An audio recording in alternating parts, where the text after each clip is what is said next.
Welcome to Buddha Enlightenment. If you're seeking wisdom that will transform your life and bring peace to your mind, you're in the right place. Today's story will show you how to overcome the burdens of the past and the worries of the future by living fully in the present.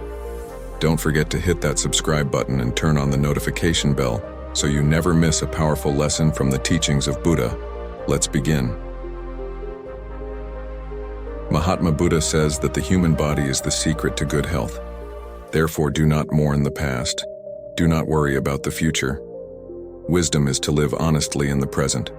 But most of us do not know how to live in the present because they do not want to live. They are concerned about their past. They worry about the future. You should worry about the future that is to come. And if you can live in the present, try and see your mind and your body will become complete healthy. Once you start living in the present, you will not feel any pain from the past, nor will you have any worries about the future. Instead, the breaths you take in the present will also give you joy and happiness that you have never felt before. If you believe in Mahatma Buddha, then listen carefully to these divine teachings. Watch this video until the end, otherwise you will regret it later. Invest your precious time here instead of wasting it on useless short videos, and you will get to learn something new. This story today is going to give us knowledge that after listening to it completely, you will learn to live in the present, leaving your past and future behind. So the story begins with a person who was very sad and troubled. He was sitting on a rock on a mountain and crying while he was crying. A Buddhist monk happened to pass by, seeing him cry. The Buddhist monk went to that person and started talking to him. The person asked, "If you think I am planning to jump from here and end my life, then you are absolutely right. But what difference does it make to you? It's my life, and I can do whatever I want with it." The Buddhist monk said to that person, "If you are still hesitating to take action, then what good does it do to cry here?" Hearing this, the person becomes furious and says to the Buddhist monk, "Look, Maharaj, whatever I came here to do, I will do it. But there is no need for your interference." Saying this, the person starts crying uncontrollably. Then the Buddhist monk asks the person, "All right, tell me, have you left everything behind? Have you brought anything with you?" In response to the Buddhist monk's question, the person says, "I have left everything behind, I have nothing.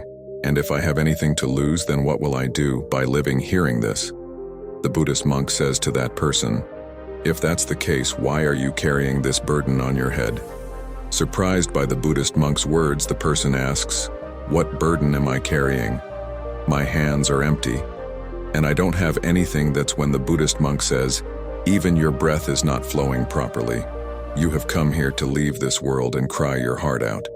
A person with nothing to lose never does such things. Why would he cry?" Hearing this, the person becomes even more enraged and says to the Buddhist monk, "What do you mean by that? Why does the Buddhist monk say that to him? Have you ever tried to look within yourself? How much burden have you carried? How much weight are you carrying on your shoulders? How long will you give these burdens? Unload these burdens here and lighten up a bit. How long will you remain trapped under these burdens?" As soon as the person heard all these words from the Buddhist monk, he immediately fell at his feet and, joining his hands, said, "Gurudev, nobody has ever understood me until now. From here many people came and went, but no one ever said these things to me. You have read my mind to the extent that even my family couldn't understand me, but you understood me completely in one go." The person goes on to say many things to them. "Can you solve my problem?" The Buddhist monk says, "Where is the problem?"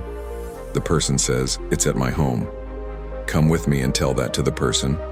The problem is not at your home."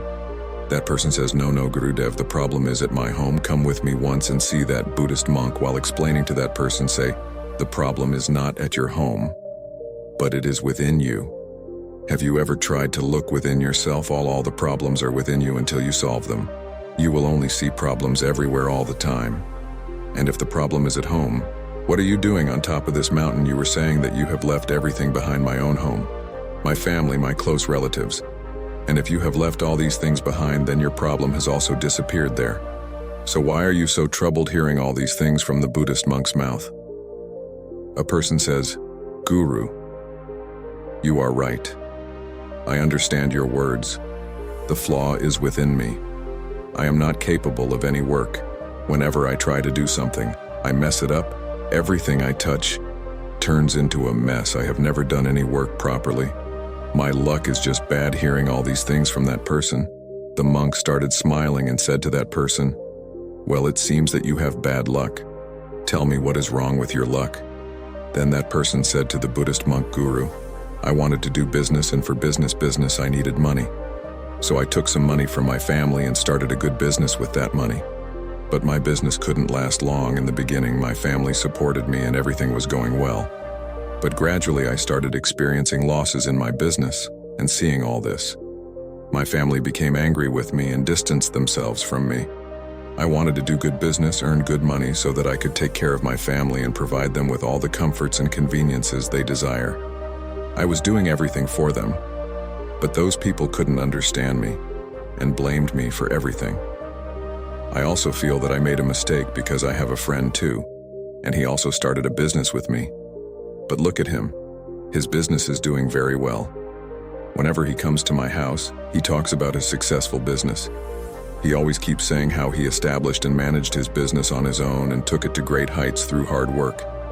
Hearing all this, my family also tells me, "Look, son, he is a true friend. He has taken his business from one level to another, and you have lost our invested capital. You caused us a loss." My family always tells me that I am incapable. Listening to these taunts, I was very distressed, so I took loans and started a new business. But even there, I faced setbacks and my business completely failed. Now the situation has come to the point where even my house is mortgaged. Now you tell me, what should I do? Then the Buddhist monk says to that person, "Well, you know why your friend used to come to you." Then that person says, "Yes, I know it very well. He used to come to show me down in front of my family. He used to criticize me and show that he is much better than me in business. He is superior and wants me to feel sad. Seeing his success, I feel tormented and troubled." That's when the Buddhist monk says to that person, "Did you really feel sad seeing his business?" "Yes, I felt sad. When he succeeded in his business and mine failed, it hurt me and I felt jealous. I regretted and suffered." That's why the Buddhist monk says to that person, that means you would be happy if your friend also fails. If his business collapses, you would be pleased hearing this. The Buddhist monk smiled again and said to that person, "This means your happiness depends on your friend. If he wants, he can make you happy. And if he wants, he can make you sad. Because you cannot be happy or sad on your own. You have already become a slave to your friend. And if that's the case, there is no solution to your problem, because your happiness and the pain of your suffering depend on the behavior of others. Your actions have not changed anything for you. Neither can you be happy nor sad through your actions. I cannot provide a solution to your problem." That's why that person tells the monk, "Please don't say that, Guru. I have a lot of hope from you because you are the one who understands and knows the pain inside me. You know it, you understand it. I humbly request you to give me the solution to this problem." Then the Buddhist monk says to that person, "When we become dependent on others by attaching expectations to them, we completely rely on others. If I don't show you any path, then you will continue to be unhappy. You will keep crying like a sick person. But if I tell you a way, I may help you find a solution to your problem. However, remember one thing. The friend who comes to your house, he is telling you how he has achieved growth in his business, how he has worked hard, which makes you sad, but he is telling the truth about how he struggled in his life and reached that position. He is sharing his experiences with you. Now you can either use that experience or let it go in vain and generate feelings of envy in your mind. Wisdom lies in utilizing his experience. Using your intelligence and the knowledge gained from his experience, you should be happy that you are receiving the experience you needed without even asking for it. You should express gratitude to your friend because you are receiving experiences and knowledge that you couldn't acquire from your own life. So move forward, Ward. Face the struggles. Use that experience and don't give up. Because one good thing about time, no matter how it is, it always changes. Therefore, whether the time is good or bad, it is certain to pass. But the most important thing to understand here is that you need to stay alive to witness these two times. And when your good time starts, you will build your business through your struggles and take it to those heights. Then your friends will not sing the story of their successes, but the tale of their failures, so that you don't make wrong decisions. And if you end up being ruined like them, then you will have to use your intelligence here. Instead of paying attention to their words, use your wisdom. Because at that time they will come not to make you happy, but to make you unhappy. Just as I find pleasure in seeing their unhappiness, I will find the same pleasure in seeing you unhappy. Hearing this, that person says to those Buddhist monks, "Oh, Venerable, you are absolutely right. I am not running my own life, but my relatives and friends are running it, which is filling my life with happiness and sorrow. But I have one question here. When I started my business, my intention was to keep my family happy. I can give them those comforts and joys. So is it wrong to think about my family? I was doing everything for my family. But after incurring losses in business, even my family left me." Upon hearing this, they started smiling. And that person said, "What's there to smile about? Did I ask any wrong question?" They never called him a Buddhist monk. Every person expects consolation when they make a mistake, and you also desire the same. Everyone wants to be praised when they do something. And when we don't receive praise, it hurts us deeply. It wounds our hearts. And that's when we start thinking that everyone in this world is selfish. Everyone wins for their own gains. Everyone works for their own interests, and everyone stays with us for their own purposes. But if you consider someone as your family and want to do something for your family, then why do you feel like you're doing it for others? You are doing it for yourself.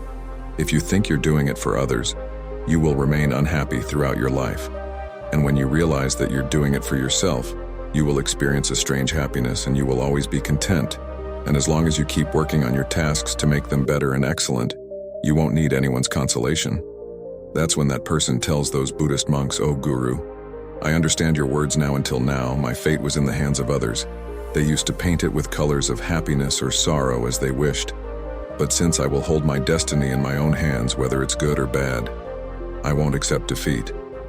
Finally, that person says to the Buddhist monks, "Oh, Guru, I understood all your words, but can you give me something that can support me during the worst times of my life, that can accompany me hearing this?" The Buddhist monks give that person a small box and say, "This is very close to me, and you should keep it close to you. It holds a secret that can free you from the biggest sorrows. It can rescue you from the gravest calamities, and you should only open it when you feel there's no way out, when you feel everything is meaningless. Whatever I have said is also meaningless. This world is also meaningless, where even living is meaningless." Saying this, the Buddhist monks hand over the box to that person, and then leave. That person brings the box home and starts a new business this time. He doesn't accept defeat in his business, and his business flourishes because of his successful business. His family also comes back to him. He had now attained all the comforts and pleasures. He no longer cried over the past nor worried about the future. He focused on making his present even better. But time always keeps changing. Just as bad times don't last forever, good times don't either.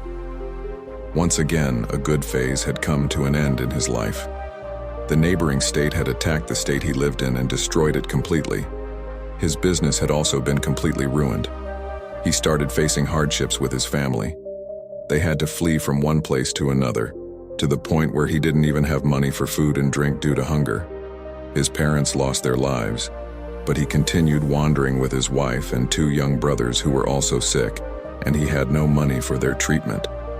Then he started realizing that all of this was in vain. What is the purpose of living this life?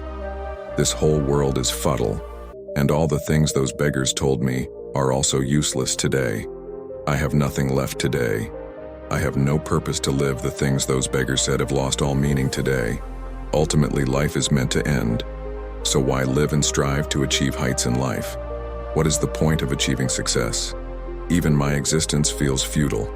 Now, if I had gathered the courage at that time and given something to this life and my body, maybe today I wouldn't have to witness all this and be completely disillusioned. He was completely shattered from within. He was contemplating all this when his gaze fell upon the box. Given by those Buddhist monks, there was a note inside the box that said, "The beginning of your new life can come from anywhere. You may have a gold coin or not. But if you have the courage, you will definitely do something." After reading that note, Hope surged once again in his heart, and he regained his courage to strive for those heights in his life once again. Thank you for watching. If this story helped you see life in a new light, be sure to like the video and share it with someone who needs to hear this. Don't forget to subscribe for more motivational teachings and stories from Buddha Enlightenment. Stay peaceful, stay mindful, and always remember to live in the present. See you in the next video.